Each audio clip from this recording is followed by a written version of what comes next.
கிறிஸ்துவுக்குள் பிரியமான என் அன்பு தேவ பிள்ளைகளே, இந்த ஆத்மீக யாத்திரை நிகழ்ச்சியின் வாயிலாய் உங்களை சந்திப்பதில் மிகுந்த மகிழ்ச்சி அடைகிறேன்.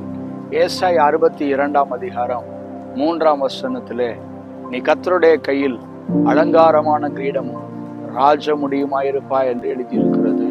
ஆம், கர்த்தருடைய கையில் நீங்கள் அலங்காரமான கிரீடமாக இருக்கிறீர்கள். இயேசுவுக்காக அனைத்தையும் இழந்ததினால், இயேசுவினுடைய ராஜ்யத்துக்காக அனைத்தையும் அர்ப்பணித்ததினால், ஒருவேளை இந்த பூமியிலே அற்பமாக வெளி தோற்றத்திலே காணப்படலாம். அலங்காரம் இல்லாத வாழ்க்கை உங்களுக்கு ஒருவேளை காணப்படலாம். ஆனால் தேவனுடைய பார்வையில் கர்த்தருக்காக அனைத்தையும் இழந்த உங்களுடைய வாழ்க்கை கர்த்தருடைய கரத்தில் அலங்காரமான கிரீடமும் ராஜ முடியுமாய் காணப்படுகிறது. கண்களை மூடி நாம் ஜெபிக்கலாம். அன்பும் இரக்கம் நிறைந்த நல்ல தகப்பனே, தேவனுக்காக அனைத்தையும் இழந்து இந்த பூமியிலே அலங்காரமற்றவர்களாக வெளித்தோற்றத்திலே காணப்பட்டாலும், கிறிஸ்துவின் நிமித்தம் உம்முடைய கையிலே அலங்காரமான கிரீடமாக பிள்ளைகள் வணையப்பட்டிருக்கிறதுக்காக கோடி ஸ்தோத்திரம் அப்பா. இயேசுவின் நாமத்தில் ஜெபிக்கிறோம் நல்ல பிதாவே, ஆமென். God bless you.